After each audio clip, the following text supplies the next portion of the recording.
જય સ્વામિનારાયણ। સમરમાં આપણે જુદા જુદા ડ્રિંક પીતા હોઈએ છીએ અને આપણે ઘરે વલિયારી, આ ખડી સાકર, ધાણા ફુદીનાના પણ ડ્રિંક બનાવીએ છીએ।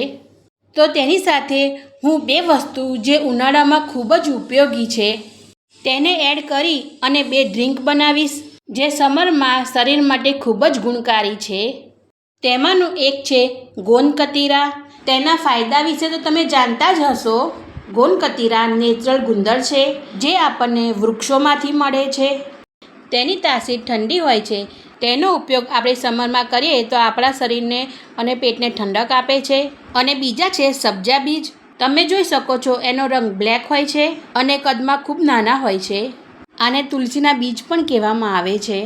તેના ફાયદા વિશે આપણે આગળ જાણીશું। ત્યાં સુધીમાં હવે આપણે જે ગોંદકતીરા છે તેને 5 થી 6 કલાક માટે પાણીમાં પલાળવાના હોય છે। તેના માટે એક કાચના બાઉલમાં 2 ક્રિસ્ટલ ગોંદકતીરા લઈ અને પાણીમાં એડ કરી દેવાના છે। સ્ટીલની વાડકીમાં પણ આપણે એને પલાળી શકીએ છીએ। 5 થી 6 કલાક બાદ ગોંદકતીરા આ રીતના તૈયાર થાય છે। જેલી જેવું એનો દેખાવ આવે છે। શિયાળામાં જે આપણે ગુંદર વાપરીએ છીએ તે ઘીમાં તળીએ તો ફૂલે છે અને જે આ સમરનો ગોંદકતીરા છે એ પાણીમાં એડ કરતાં ફૂલે છે। આપણે ખાલી 2 ક્રિસ્ટલ પલાળ્યા હતા, તેમાંથી 3 સ્પૂન જેટલી આપણી જેલી તૈયાર થાય છે। પાણીમાં ફૂલ્યા બાદ એના ફાયદા ચાલુ થાય છે। આમાંથી આપણને કેલ્શિયમ, મેગ્નેશિયમ, ઝીંક, આયરન જે આપણા બોડીને સ્ટ્રોંગ બનાવે છે અને હાડકાં મજબૂત કરે છે। એની તાસીર ઠંડી હોવાને લીધે ઉનાળામાં જે આપણી નસકોરી ફૂટે છે તેનું સેવન કરવાથી તેમાં રાહત આપે છે। હવે આપણે સબ્જા સીડને પલાળી લેવાના છે। સબ્જા સીડને પલળતા 5 જ મિનિટ લાગે છે। 1 ટેબલ સ્પૂન જેટલી સબ્જા સીડ મેં લીધેલી છે, તેને પણ પાણીમાં આપણે પલાળી લેવાની છે। સબ્જા સીડ અને ગોંદકતીરા પાણીમાં પલાળવા માટે પાણીનો ઉપયોગ આપણે વધારે જ કરવાનો છે, કારણ કે તે પાણીમાં ફૂલીને ડબલ થશે। હવે આગળ આપણે શરબત બનાવવા માટેનું પ્રીમિક્સ તૈયાર કરી લેવાનું છે। તેના માટે મેં અહીંયા ખડી સાકર લીધેલી છે। 250 ગ્રામ જેટલી ખડી સાકર લીધેલી છે। અહીંયા મેં વ્હાઇટ કલરની ખડી સાકર લીધેલી છે। આની જગ્યાએ આપણે યલો કલરની જે સાકર આવે છે તે પણ લઈ શકીએ છીએ। ત્યારબાદ 150 ગ્રામ જેટલી વલિયારી લીધેલી છે।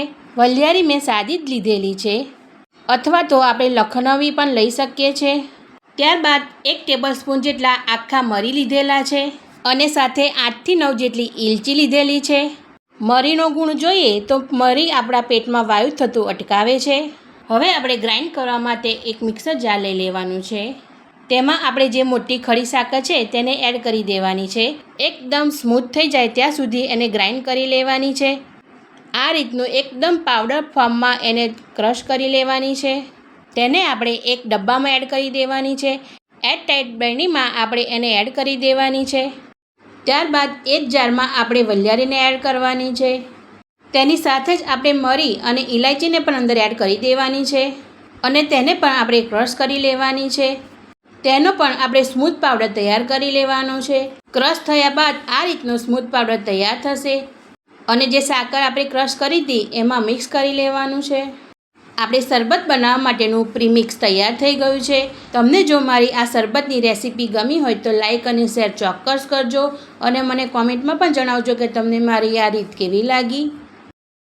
અને આપણે જ્યારે પણ શરબત બનાવવો હોય તો આ પાવડરનો આપણે ઉપયોગ કરી શકાય છે અને 1 થી 2 મિનિટમાં જ આપણું શરબત તૈયાર થાય છે અને લોંગ ટાઈમ સુધી આનો ઉપયોગ કરી શકાય છે।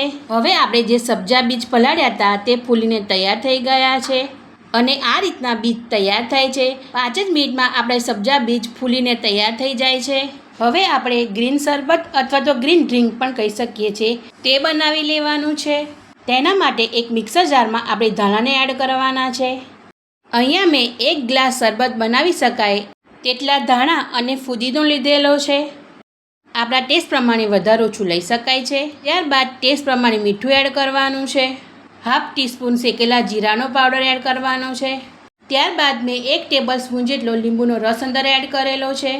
2 થી 3 ટેબલ સ્પૂન જેટલું પાણી અંદર એડ કરવાનું છે અને આ રીતની સ્મૂથ પેસ્ટ તૈયાર થશે।